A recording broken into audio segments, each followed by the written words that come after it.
We are back. Hello, everyone. We have a special guest here, Suzanne Griffith, with us today. We are going to be addressing the AEP rate hike that AEP is wanting us to absorb. Now, can you imagine that?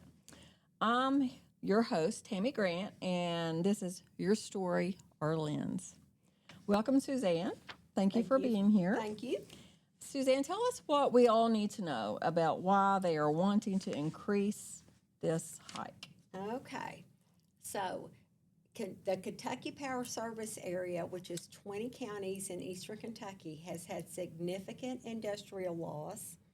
And we all know that because we were hit, we had the gut punch of AK right here. Right. And significant residential loss.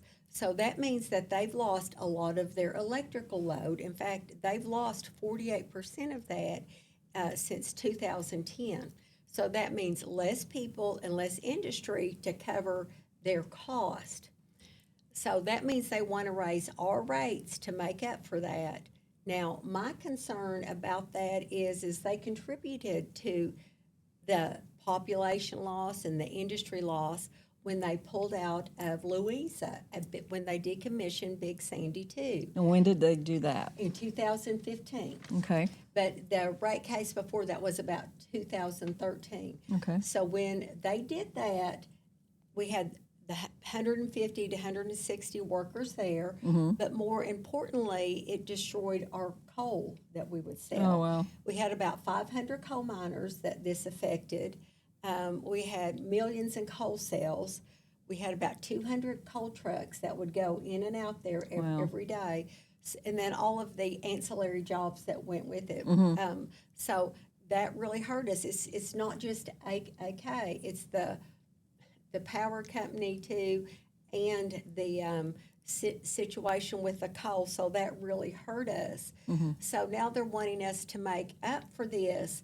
But my thing is they say that this can be helped with economic development. And I met with Cynthia Wiseman on September the 15th. We had a good meeting. We see this very differently. Now, who is that? Cynthia Wiseman is the COO of Kentucky Power. Okay. Right there on Winchester Avenue. And we had a good meeting, a little tense. We just see this differently. But she suggested, and I agree, that economic development, of course, can really help with all of this, and it can. I mean, we need large load customers.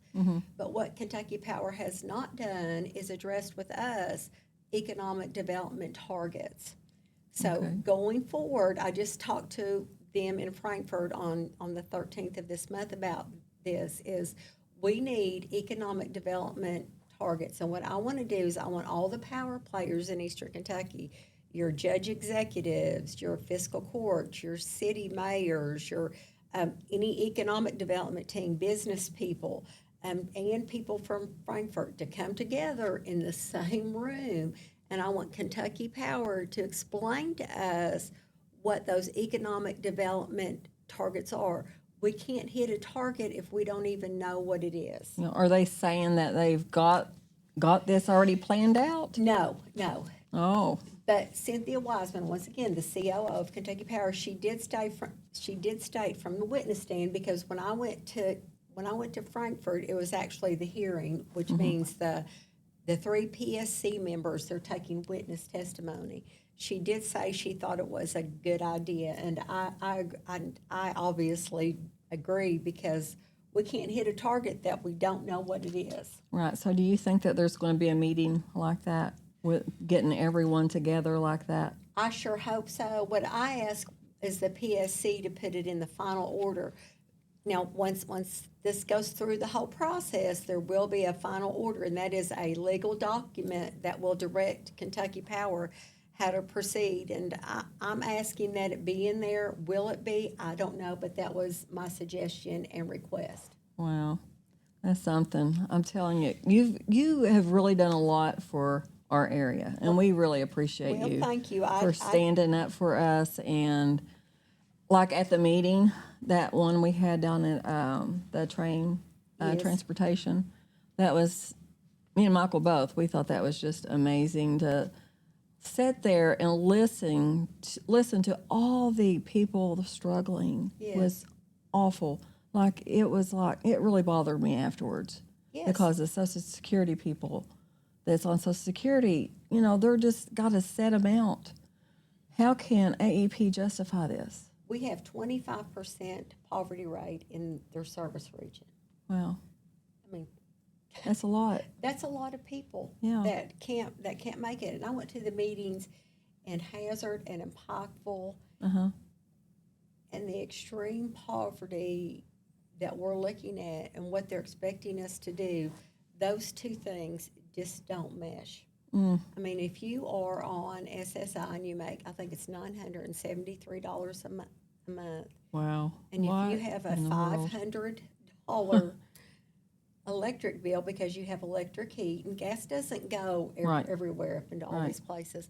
So you're looking at a 500 or plus electric bill. Another 14.9% is devastating.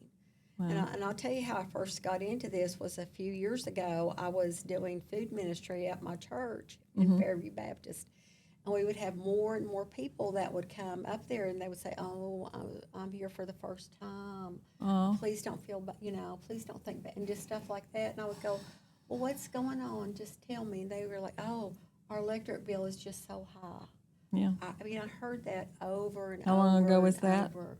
That was in 2023. Wow. So, yeah, it's even gotten worse. Right. So since then, it's got worse, and we're not going down a good road, and I'm not happy with it at all, obviously. So Right. that's how I got all into this. So, when do we find out about if all this is going to go through? I think they can take up to 10 months, but it started in August, but it'll probably be more like in the next 5 months or so. So, we need to have that big meeting soon, huh? Well, it would probably have to be after this because that would have to be in the final order. But we need it right now. We need Kentucky Power to tell us what economic development targets we need to hit. You know, they could call it right now if they wanted. There's no reason that they can't. But just to say, oh, this area needs economic development and not give us targets, that's not a way to go. What I'm curious about, why almost 15%? Why that much? They say that they need $96 million more dollars to operate on. 96 million?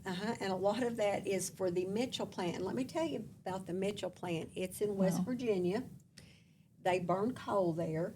And when they decommissioned Big Sandy 2, they put $530 million in about the Mitchell plant. Well, we've been paying all along for environmental and maintenance, all this kind of stuff. We're talking about we're billions in at this point. We've been burning Right. their coal, and let me tell you about that. They don't pay one Kentucky tax, local or state. They don't employ any Kentucky citizens, and they don't burn Kentucky coal. But we have to absorb. Right, but they want us to pay for all that, and that's why I'm just so against this. And too, is because they're getting a hold of the good stuff while we're getting all the bills, and that's not fair. No, it's not That's fair at not all. fair, especially in a place where we could really use those jobs. But it gets even worse because right now there's a cooling tower that is really damaged, and they're going to have to replace it. Oh, so they're wanting that raise for that No, also? this will be Oh, no. extra. On top of that, we're looking at $375 million before cost overruns. That would probably run us about $400 million. That's so scary. The Trump administration, they do have a grant program in. It's $625 million that can be divided between 200 coal plants. So if you do the math on that, we're not going to get a bunch of money. I mean, I don't know what not for else to that. say. My thing is, I really don't want to invest in anywhere but Eastern Kentucky. Right. That's who I'm for. And I think we really need to look at going back to the drawing board and figuring out a way for that money to be invested here, because that coal plant in West Virginia is set to be decommissioned in 2040. So we are in a bunch wow. of trouble. I don't know if people realize that or not, but we're in a bunch of trouble. Wow, that's crazy. It is crazy. I can't get over that. What in the world are we going to do?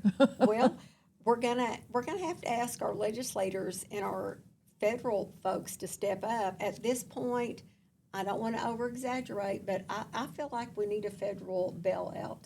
If they can bail out so many other things, Right. that Eastern Kentucky, they helped build this country, and they need to remember that. And we need help right here, right now. And I'm sorry, our federal people, I don't think they're doing everything that they can to help us. Now, is Governor Bashir in on this too? Is he trying to?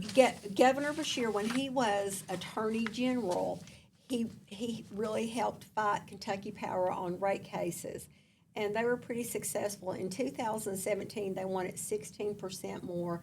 But what happened was they went back to the drawing board, like I said, and they took off some of the extra fees and stuff that they had. So it ended up being negligible. There was no difference really in our bills at that time. But Governor Bashir has spoke out against Kentucky Power before. Right now, the way that they have to do things is because the Supreme Court law put in many years ago that the public utilities, the monopoly utilities could make so much rate of return. Wow. Well, that doesn't work on a declining population very well. Right. That when the declining population keeps going down and the prices keep going up, it really hurts us.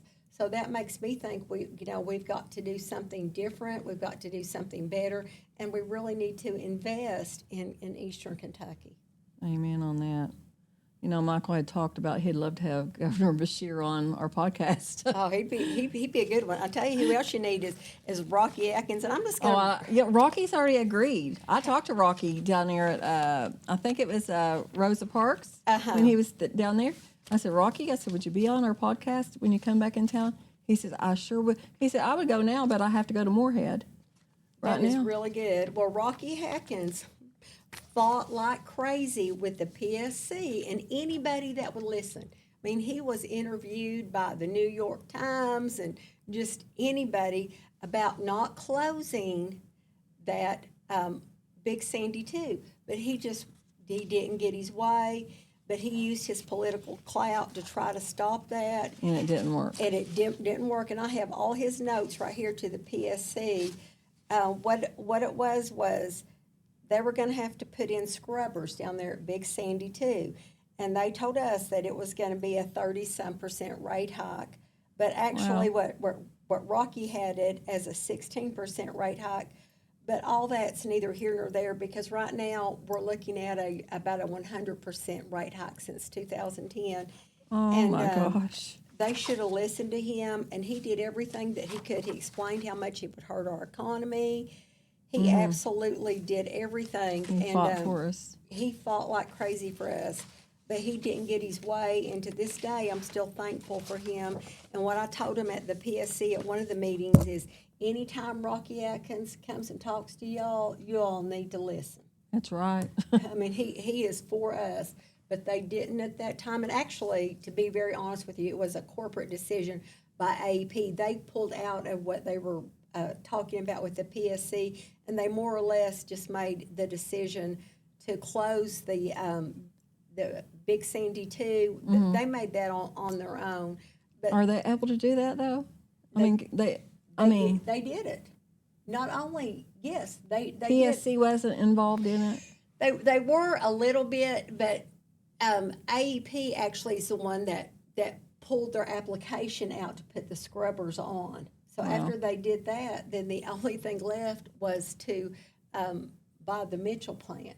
So they really put everyone in a bad position. Now, where's the Mitchell plant at? It's up around Moundsville, West Virginia. In West Virginia? In West Virginia, and that's why it only burns West Virginia coal. It doesn't employ any Kentucky people, and it sure as heck doesn't pay Kentucky taxes. But yet they're taking, they've taken billions out of Eastern Kentucky. It's like the extraction thing. When you're taking out and you're not putting in. Right, exactly. Then that's not fair. That's what I was getting ready to say. You don't put it back in, then what happens? Right. We're going under. Right, we're going under. And we don't want that. We're here to talk about this, and we wanted you all to know. I knew Suzanne knew everything. That's the reason we invited her on here. She's done a lot of studying. She's got a lot of work, as you can tell, that she has done on this. So what else do you have more that you would like to talk about as far as? Well, just AEP, the parent company of Kentucky Power, is reporting record profits. Yeah. To me, if you're reporting record profits and you're the parent company, then you don't need any more of our money. We pay the highest average bill in the state, and it's going to make our bill up over $220 a month. This is just in Eastern Kentucky. This is just in Eastern Wow. Kentucky. Wow. But when you look at compared to other bills, average, you're looking at $150, $149, $143, $139. But that's just our average, around $220, and that's just too much. And also, I haven't even talked to people that have that low of a bill. Most people that I talk to have a lot higher bill, to be very honest with you. And they talked at the PSC, like, why that was happening, that the route was just at. They said, are you all including just outside lights or light, like barns or something like that?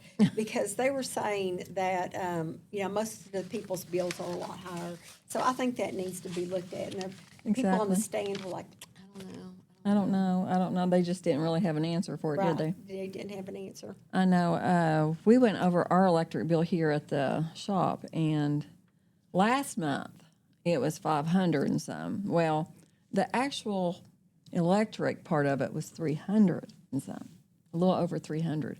The rest of it was just add-ons. Like, are you serious? Right. The add-ons are absolutely awful. It's our hand. It is. Why should we have to pay all this out, all this other added on to our electric bill? What happened just paying our electric bill? Right. Well, and part of that is the cost that we're still paying, and we're going to be paying it for the next 20 years, is to decommission the Big Sandy 2. So not only are they wanting us to pay for someone else's new tower, at the Mitchell plant, we only own half that plant, by the way. We're going to pay for the next 20 years on decommissioning Big Sandy 2. So we have a lot of bills coming at us from different directions. So is that part of what they're talking about on the extra stuff that is added on to just the electricity part of it? Right. Or is it already added in to the electricity part? It's 6.37% extra. I think on your bill it actually says 7%, and it's a securitization rider, and that is the money that was needed to take apart the Big Sandy 2, which was, That's crazy. Here's what I get about the Big Sandy 2. Okay, where's Big Sandy 2 at? That was in Louisa. That was a big cooling tower, and it's down now. Okay. Okay, so, our parents paid for that. Yeah. Through the rates. My grandparents, probably your grandparents. Yes. That was paid for. Mm-hmm. And then they said, it needs scrubbers. We were willing to do that. Ratepayers were willing to do that. But that decision was taken out of our hands. So it needed scrubbers, and they decided to tear it down. Yeah. But we're going to be putting scrubbers on another one, right? Is that what I heard? I don't know if when they rebuild this other one, I guess so. I don't know exactly what's going on there, because the Kentucky Power, they just filed a new rate case at the beginning of January to deal with the cooling tower at Mitchell, which I've not written a letter or anything to that. Trust me, I will, because if you're going to build a new cooling tower that burns coal, hey, build it someplace that burns Kentucky coal. There you go. Amen, sister. Really. Kentucky coal. Yeah, I'm about Kentucky coal. Yep. That's right. And I'm not about West Virginia coal. Now, do I think we need some solar and all that? Yes. I think we need a variety of energy sources, but don't even bring that West Virginia coal to me. I know some guy at the meeting that we was at said something about using other ways to do it. Right. And I was going to address you on that. Do you know of the ways? I know there's solar. There's that solar, we can use, there's solar, there's wind, and actually Kentucky Power had a plan that they were going to close down the Mitchell plant, and they should have done that, in my opinion, because now we got this other big bill going on up here, right? And put in more solar and wind and some batteries and things like that. But then they said that was going to be too expensive. But Tammy, Well, it's kind of like that's what I mean. This is just getting so out of hand. If I have an old beat up car, am I going to rebuild the engine in it, or am I just going to buy a new car? You know, and that's what I feel like that they're having us do with the Mitchell plant. You know, I don't know what's going to all go down. But yes, I mean, I think we need to look at this differently. And yes, I think we need some federal money in here to help us out because we got such a raw deal. I mean, it was a horrible deal when they decommissioned Big Sandy too. If you have something paid for that needs to be fixed up, then do it that way. Instead of building something new and it's going to cost like billions of dollars. Right. Now, who's the legislatures that you're referring to about? Well, the ones that I've talked to in our area is Aaron Thompson. Aaron Thompson. Now, he and I had a meeting one day about this. He has not made a comment yet to the PSC. And actually, it's really bothered me. I'll be very honest with you. Our legislators up here have not commented to the PSC. That's Robin Webb. That's Patrick Flannery, Scott Sharp, or Aaron. None of them have commented to the PSC or showed up at the meeting. Now, they were in session, and I get that, but you can still send in a meeting. You can go to they could have went to the Pikeville or the Hazard. But when I was in Pikeville, it was full of state legislators. Really? Yes. And when I went to Hazard, oh my gosh, not only was it full of state legislatures, but they burned them. Oh my gosh. They absolutely, this one guy named Brandon Smith, he's from Eastern Kentucky, he's a senator down there, and he's on some natural resource committee. He absolutely burned Kentucky Power up. He talked for 10 minutes and basically saying either get these rates under control or you guys can just get out of here. He was really, really good. He was really impressive. Do we have an option for another electric company to come in? We do not, because it's a monopoly, so we have no other options. You know, and another thing, like Grayson, they have these little nonprofit things. I'm not saying they're the cheapest, but they're less than I mean, we pay more in total bills than they do. But some of the nonprofit utilities we have are in the state, and those work out a lot better. But you know what we're doing is just very difficult. You know, in Kentucky Power, they have the money, and it's our money. Like these rate cases costing the millions for them to do, them to do all the analysis, all of the experts and all this, and then the attorney general, like he brings in his witnesses, and then you have interveners that also bring in all these witnesses and stuff. So this is millions and millions of dollars, you know, and it's really a dogfight. And I will say, I think our attorney general is doing a good job. Who is our attorney general? Russell Coleman, and I think he's doing a good job on this. They tried to settle it. There was a couple of the interveners that tried to settle it, like they were going to have. Let me find that. Just a minute, I'll tell you how much it was going to be. Okay. They tried to have it with us getting in year 1 at 8% for customers, year 2 9%, and year 3 12%. That would be for residential customers. But the our attorney general said, no, we're not doing this. We're not accepting this. We don't even want to participate in this because we think that it is like unacceptable. On the 15% one, or 14.9, whatever. Right, might as well say 15%. So that what happened was the Kentucky Power and Industrial Utility customers, which they don't pay our bills. Right. If Ashland Oil. I'll like Ashland Oil, that's 15% of Kentucky Power Service area. If we didn't have them, we'd be in bad shape, but they don't speak for me. Right. The Attorney General speaks for me. So I thought Kentucky Power getting in with the Kentucky Industrial Utility customers and deciding what my rate should be, I didn't appreciate that, and I spoke about that in Frankfurt. And I told him, I said, if there's going to be any settlement on this, I want the settlement to be good enough that our Attorney General, who represents me, can sign it. I said, and obviously he's not a signer on this.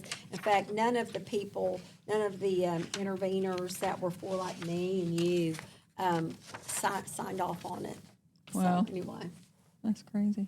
but sometimes they'll start with an idea, and I would consider this more of an idea, and or shot in the dark maybe, and then go from there. And Kentucky Power actually asked to have a recess and talk about this and everything, and our Attorney General, he would not agree to it. So that tells me that Russell Coleman is not behind this. So you don't think now is he going to have anything to say on that with the 3-people committee?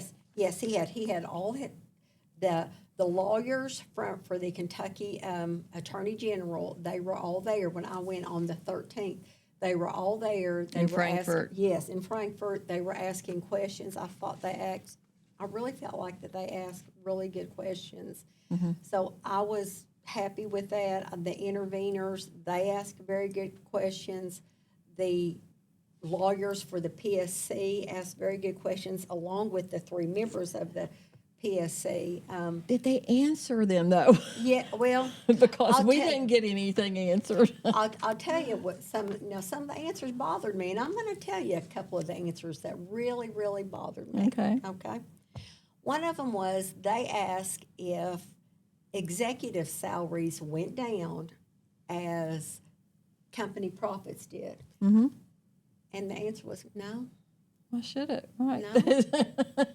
And I was like, you have got to be kidding me. No, that's what I was thinking to myself. And how much the people at Kentucky Power make is redacted from the file, so I don't know how much that is. I do know that the president of AEP makes $13 million a year. So they're getting millions Wow. from us. I mean, I don't know, and I like all the Wow. Kentucky Power and AEP, just regular linemental workers. So I'm definitely not talking about them or anything. I don't want anybody to think that, because that's not It's what the I'm people talking about. up in the how would you say it? Well, the hierarchy, Yeah, they're the yes, parent company. yes. And another thing that really bothered me was they had all of these, they called them community listening sessions, but really they weren't community listening sessions, or the community would have invited. They were invitees only. And that they had one in Ashland, Pikeville, and Hazard. And actually, I have them right here. The ideas that they had come out of those meetings were actually really, really good. But when Ms. Weissman was on the stand, they asked her, they said, did anything actionable come out of this? And she couldn't think of anything. And I'm thinking, if all Really? these people came together and they gave you all of these good suggestions, then you need to do what the people said. Like one of them was increase boots on the ground engagement with customers, public education strategies with trusted community organizations, community action agencies, easy to understand infographics, and just really some things like that. And this was more talking about some of the programs that Kentucky Power has. And I think if you're going to gather people to get their feedback, then you want to use their feedback. I absolutely do. And if you're going to call it a community meeting, then invite the community. Yes. And that was my 2 things. And one thing I said in Pikeville, my comment there was, I've been to festivals all over Eastern Kentucky, because I do a lot of those. I said not a lot, but several of them, I was giving information about this rape case. I didn't see Kentucky Power at any of them. Not at all. Not at all. Wow. Not even one. So if they want to talk about how to lower your bills, their HEART program, LIHEAP, anything like that, then they need to get out and listen to people and talk to people. You just can't stay behind a desk on Winchester Avenue. You really have to get out Tell them. and be with the people. Yeah, and understand what everybody's going through. I mean, Right. if nothing else, they can watch our videos, and I mean, it was heartfelt. Like, it was heartfelt in so many levels. Absolutely, To it was. listen to the testimonies of them people. Now, did you get a chance to talk at Frankfurt at all? Yes, Did you? I had 7 minutes. Overall, You had I've 7 minutes? 7 minutes Not there. 5? Not 5 on this one. Overall, I've driven 16 hours to get in my 22, Wow. my 22 minutes. But I spoke there. You know, I always have my notes with They me. know you, don't they? Yes, I always have my notes in my folder. There's And she Suzanne, says, watch out. We won't expect anything less when I give them my folder. They know here. But one lady that I talked about a little bit, and I gave them a newspaper article on, was Gwen Johnson, and she spoke in Hazard. Mm-hmm. And I'm telling you right now, if there was ever a Mother Teresa of Eastern Kentucky, it would be Gwen Johnson, or maybe a saint. I mean, that woman is great. She's at the Hemp Hill Community Center, and it's in Letcher County, and this is where everybody went for food and safety and supplies when the flood hit in 2022. But they do a lot more there. But her electric bill was around $2,000 a month in 2019 Oh for my this gosh. old, it was an older building. But since then, they've actually gone up for 40%. So what she did was she got all these solar panels on the top of, it's an old school there, to really help bring that down. And they changed their lighting and did some things to really lower their bill. But while she's doing all these things to lower the bill so she can keep the place open, Kentucky Power is raising the rates Oh, wow. and making it that much hard. But she's really the heart and hands of Jesus. She's just a great lady. I'll tell you one more thing about her, then I'll move on. She has a bakery there, and she'll hire people that are just getting out of jail, and gives them a job All right. and teaches them to do this bakery and gives them skills. Well, that's awesome that they do that. Yeah, when I walk in there, I've been there once, and I was thinking, I think I'm experiencing heaven while I'm here. It was absolutely wonderful, and the food's great. So many people come in and out of that building on the daily. It's really amazing. Well, speaking of that, we have a program, something like that, down there at the detention center where I retired from. I love that. The girls come in, they're inmates, they come in, work in the kitchen. We show them culinary skills. We show them different recipes they can use. And, they've gotten some of the things off of me, like how to bake cakes, how to make out the icing. I love that. And they'll message me and ask me a question about, once they get out and everything. So, yeah, the jail system in itself can be very helpful to them like that. Well, the Boyd County, they'll go work at different places and Yes, stuff, and I think it's great. Yeah, and they get to save money and everything, too. They take part of their money that they make and put aside. Yeah, so that when they get out, then they have some money to have. Right. But I seen something on the other day on Facebook. It was an anonymous person. I don't know if it was real or not, but they had just got out of jail, been in jail 3 years, lost their kids, lost their home, lost everything, and she was just begging for help. What do you do, in something like that? I know we're off topic, but right now they're talking about going to these regional jails, and I'm so against that, Tammy. Can you imagine if, let's say, if they put ours in Elliott County? I'm not saying it'd be Elliott County. You're from Boyd County, but you might have got out of jail in Elliott County. Well, how are you going to get back home?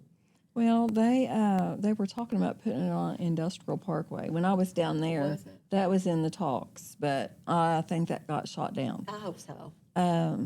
I don't see how they could do it because of Boyd County is so huge. Right. Greenup County is it's mediocre, but as far as that goes, I don't see that happening. Good. They're all, a lot of them's all talk, thinking they're going to save money and all that, but I don't think so. That's my opinion on it.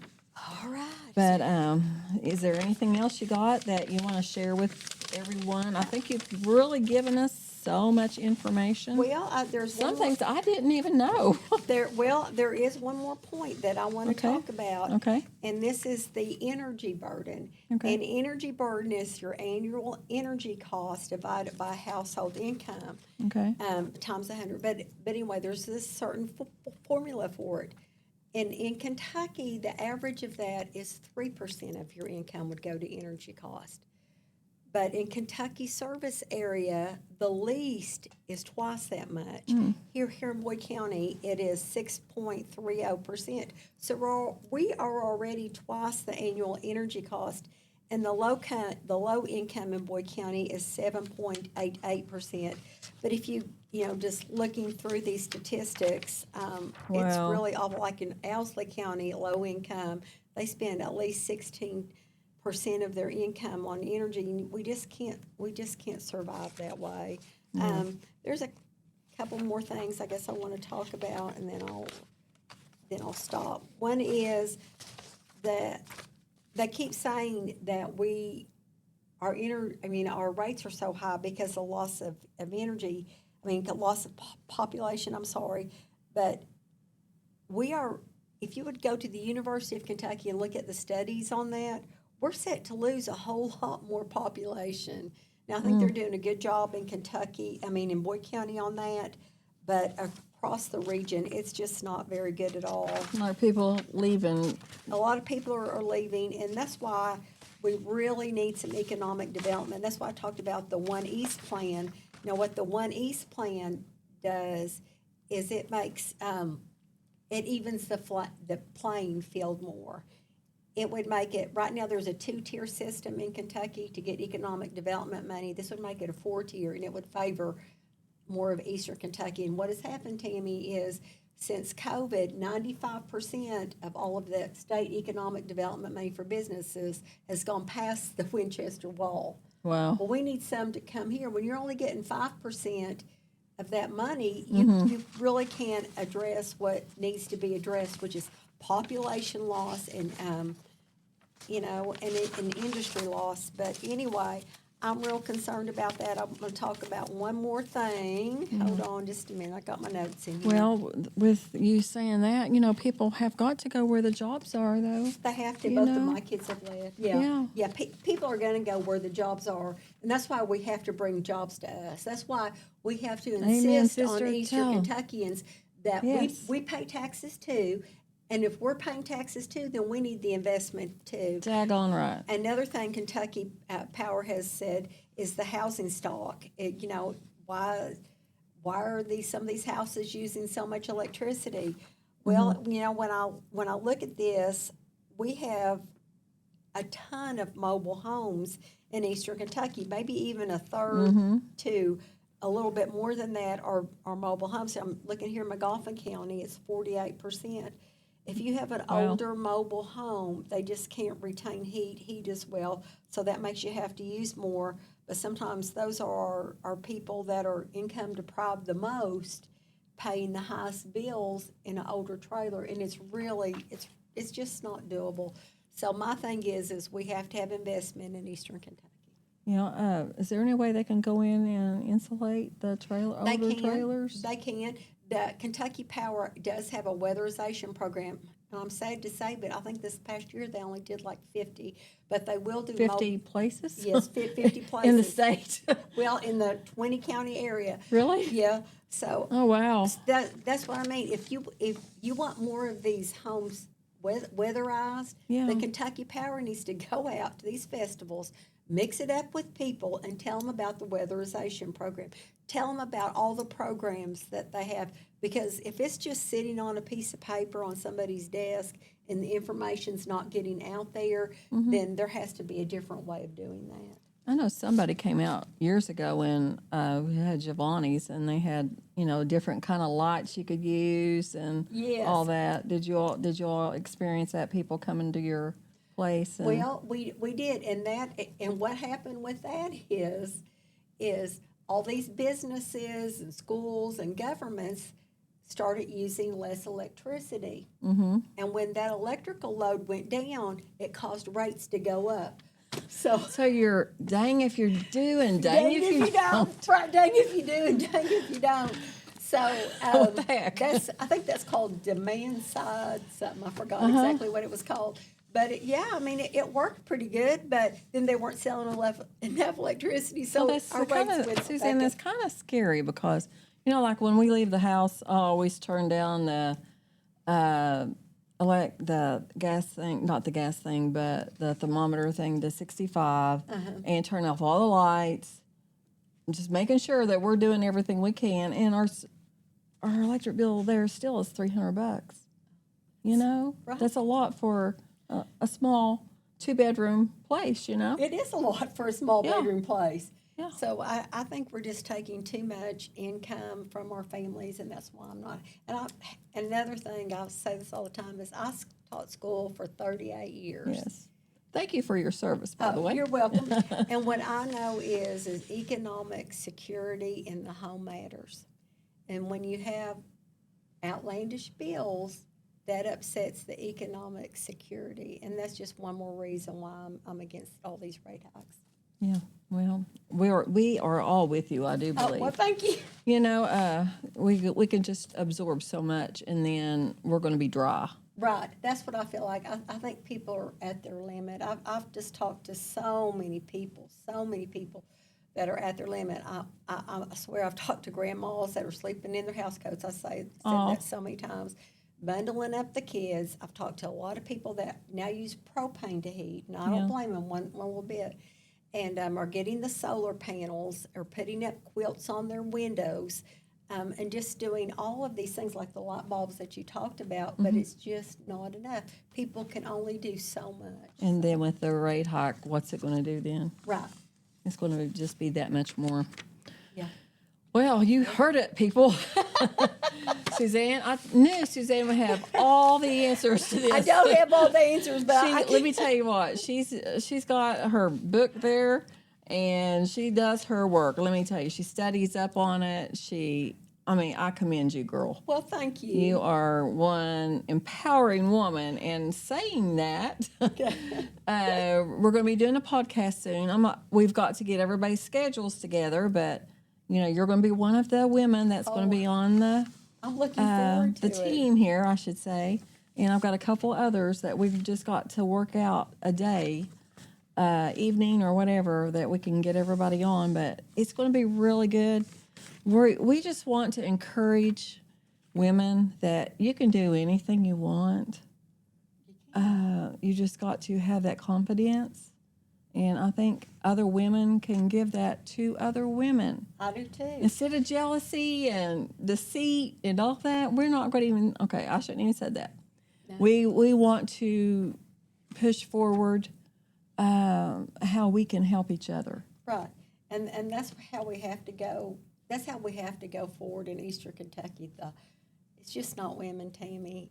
If we're going to move Eastern Kentucky forward, right. We've just got to do I think better. Michael had talked about doing one, for, I'm not sure about men, but like business in general. Oh, absolutely. So, but I'm really eminent on this because I see a lot of women that struggle.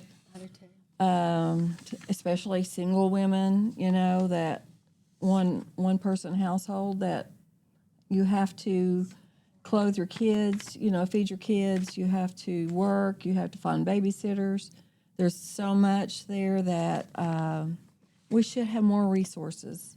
Absolutely, we should. And absolutely. I think we'll get into that whenever we do the podcast, but I feel like that's a big need in our area. So hopefully we can address that, and maybe even I'd love to get Robin Webb on here. I would too. I would too. I'll call her out on this one. Yeah.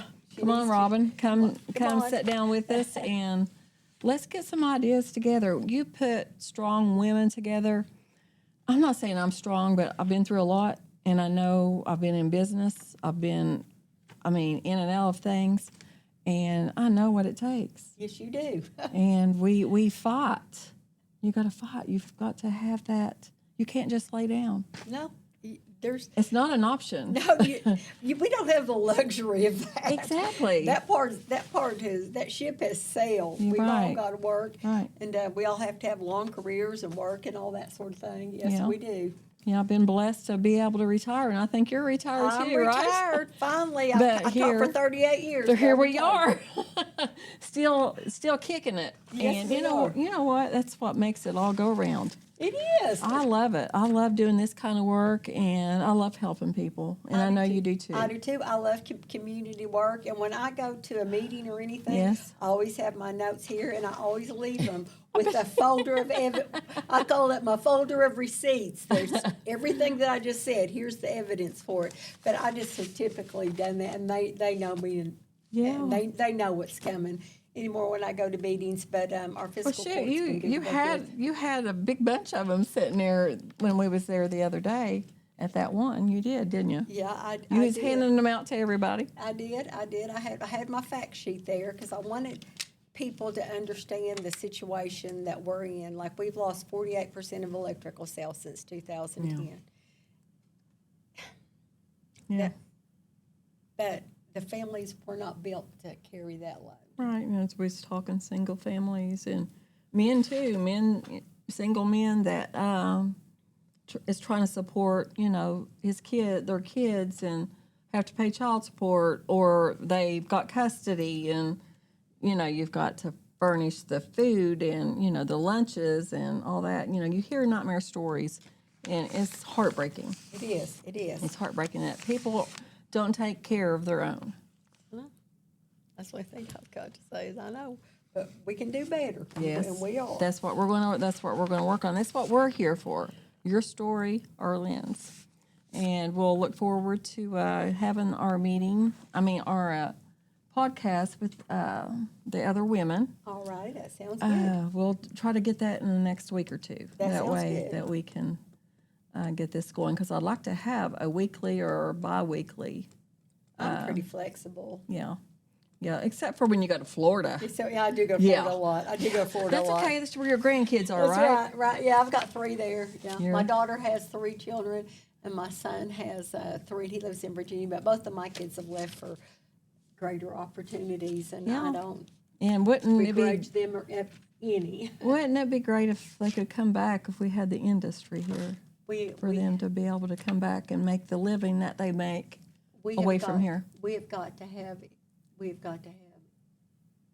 a renaissance here, and I think it can be done.